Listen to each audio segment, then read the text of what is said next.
ఒక చిన్న మరొకసారి దురదృష్టపు ఘటన జరిగింది. ఏదైతే మన PSLV C62 ఏదైతుందో ఒక సెట్ బ్యాక్ అయింది ఫ్రెండ్స్. దురదృష్టపు ఘటన, మనసు కొంచెం బాధ కలిగించే ఘటన.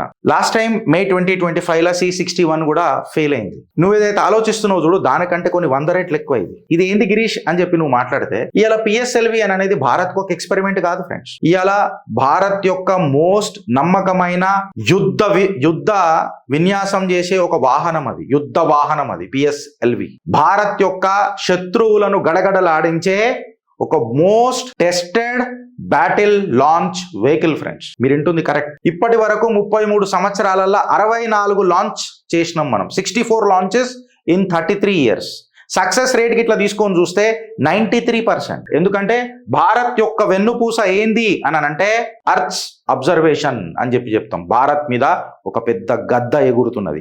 ఈ గద్ద మన సైనికులకు నావిగేషన్ చూపుతున్నది, డిఫెన్స్ సర్వేలెన్స్ చేస్తున్నది, కనుచూపై మన శత్రువుల మీద నిఘా పెట్టి పనిచేస్తున్నది. అందుకనే ఇది ఒక most battle tested launch vehicle అని చెప్పిన. C61 May 2025 లాంచ్ అయింది, ఫెయిల్ అయింది. C62 కూడా ఫెయిల్ అయింది. ఫెయిల్ కావడం అనేది నా ప్రాబ్లం కాదు.